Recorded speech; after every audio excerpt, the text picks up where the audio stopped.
अहम खबर देंगे। असम्बलियां 9 अगस्त को तहलील होंगी। निगरान वजीर आजम कौन बनेगा?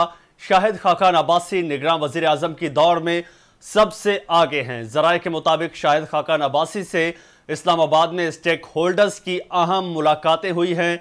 आइंदा आम इंतखाबात मार्च 2024 तक मौखर होने का कवी इम्कान जाहिर किया जा रहा है।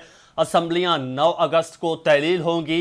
निगरान वजीर आजम कौन बनेगा? शाहिद खाकान अब्बासी निगरान वजीर आजम की दौड़ में सबसे आगे हैं। इसी हवाले से बात कर लेते हैं। एंकर पर्सन रुखशान मीर हमारे साथ मौजूद हैं। रुखशान साहब, आपके वक्त का बहुत शुक्रिया।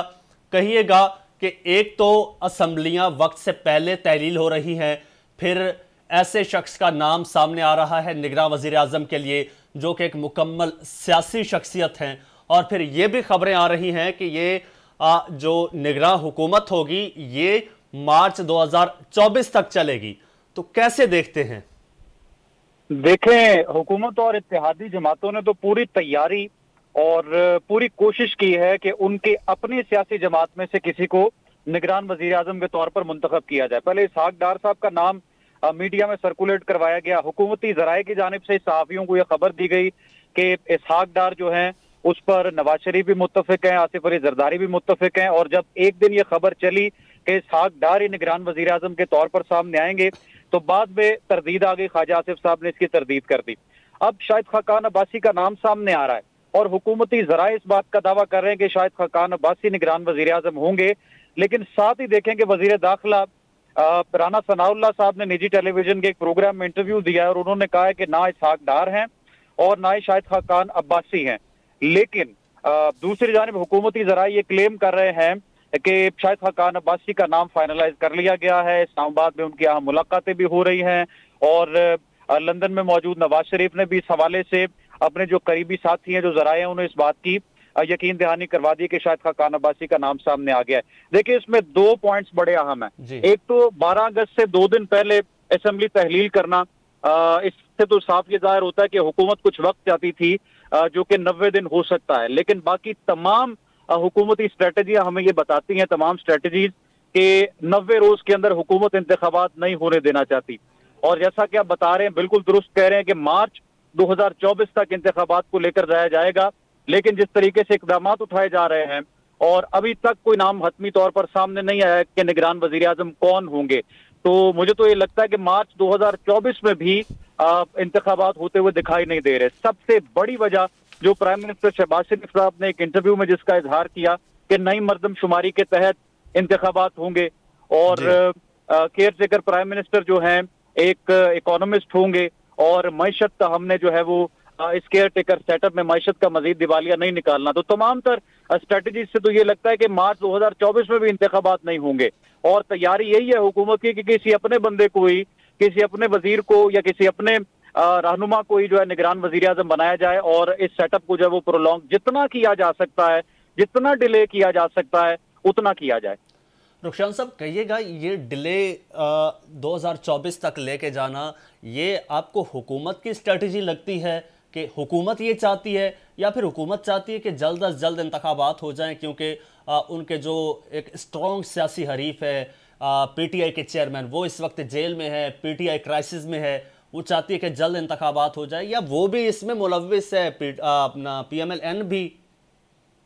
देखें, पीटीआई चेयरमैन इस वक्त जेल में है और अगर जिस तरह से कानूनी माहिरीन या पीटीआई की लीगल टीम ये कहती है कि उनको बेल मिल जाएगी, तो अगर उन्हें तोशाखाना केस में बेल मिल जाएगी तो वो साइफर में फंसेंगे। अगर साइफर से निकलते हैं तो फिर फॉरेन फंडिंग है और फिर अगर फॉरेन फंडिंग है तो फिर 9 मई के केसेस हैं। तो पीटीआई चेयरमैन तो अब बहुत जल्दी हमें चाहे 6 महीने में भी अगर इंतखाबात होते हैं तो पीटीआई चेयरमैन हमें कंटेस्ट करते हुए दिखाई नहीं दे रहे, या अगर वो इलेक्शंस में आते भी हैं 4 महीने बाद, 6 महीने बाद, तो उनकी पोजीशन बहुत ज्यादा वीक होगी।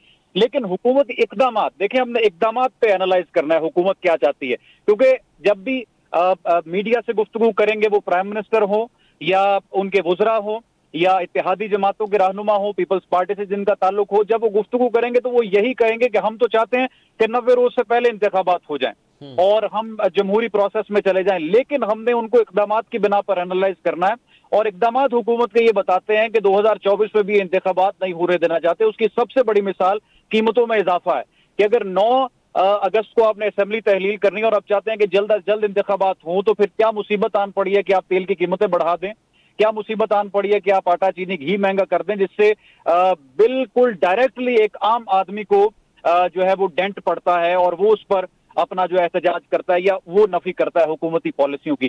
तो अगर तो इंतखाबात वाले मोड में जाने की ख्वाहिशमंद होती हुकूमत तो कभी भी इस तरह के इकदाम ना उठाती, मसनूई रिलीफ लोगों को दे देती, आर्जी रिलीफ देती लोगों को कि इलेक्शन का माहौल बनता। नवाज शरीफ साहब आने वाले हैं, नवाज शरीफ के आने से पहले लोग कहते कि हमने तो नून लीग को वोट देना, नून लीग ने हमें रिलीफ दिया, क्योंकि ये बड़ी सादा कौम है। इस कौम को अगर आप एनालाइज करें तो थोड़ा सा रिलीफ अगर मिल जाए, थोड़ी सी आसानी मिल जाए, तो ये फौरी तौर पर मोतरफ हो जाते हैं। और यही हमने अपने पॉलिटिकल तमाम तर सिनेरियोज में देखा है। लेकिन हुकूमती इकदाम हैं कि वो तो हमें बताते हैं कि लंबा एक अरसा है जिसमें ये नहीं चाहते कि इंतखाबात हों। अगर मार्च में भी इलेक्शंस होते हैं और पीटीआई को और दूसरी जमातों को उसमें मौका मिलता है, तो मेरे ख्याल से ये उतना डिले नहीं है जितना इनके इकदाम से दिखाई दे रहा है। अच्छा, वैसे रुखशान साहब, अगस्त में जनवरी में पंजाब और केपी की असम्बली तहलील होती है। अगस्त आ गया, अभी तक 90 दिन का टाइम था, अभी तक इंतखाबात नहीं हुए। अब नेशनल असम्बली में अब 2024 तक के लिए ये आ रहे हैं वज़ीर आज़म साहब, जो निगरान वज़ीर आज़म होंगे, तो आइन तो इस चीज़ की इजाज़त नहीं देता। तो आइन कहाँ गया? किस कानून के तहत इतने लंबे अरसे के लिए वज़ीर आज़म आएंगे? देखें, आइन हम तो इस पर गुफ्तगू कर रहे हैं, लेकिन पाकिस्तान का सबसे बड़ा जो मुंसफ आला है, चीफ जस्टिस ऑफ पाकिस्तान ने अहकाम दिए कि इलेक्शंस करवाए जाएं और असेंबलियों में इलेक्शंस हों, लेकिन चीफ जस्टिस उमर अताब बंदयाल के अहकाम को हवा में उड़ा दिया गया। ये हम सब ने देखा है और बहुत बड़ा सवालिया निशान है कि अगर वो सूबाई सतह पर इंतखाबात का उन्होंने हुक्म जारी किया है तो उसको तस्लीम क्यों नहीं किया गया और उसकी क्यों नफी की गई। और अगर चीफ जस्टिस ऑफ पाकिस्तान ये कह रहे हैं कि इलेक्शंस हो तो तब भी इलेक्शंस नहीं हुए, और अगर चीफ जस्टिस के कहने पर इलेक्शंस नहीं होते इस मुल्क में, तो फिर आइन की आप कैसे बात कर सकते हैं।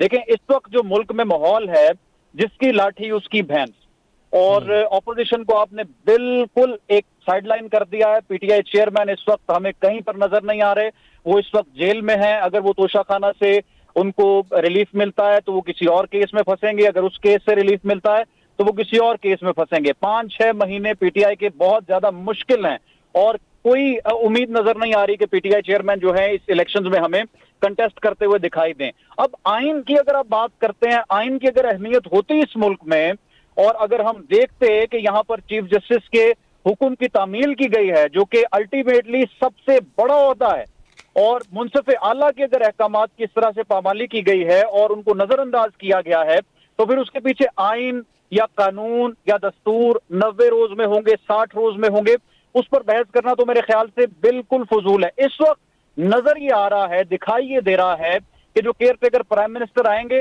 वो मियां मोहम्मद नवाज शरीफ और एस्टेब्लिशमेंट की मर्जी के होंगे। बिल्कुल बिल्कुल रुखशान साहब, इनकी मर्जी के होंगे। आपका बहुत शुक्रिया, आपने हमें वक्त दिया।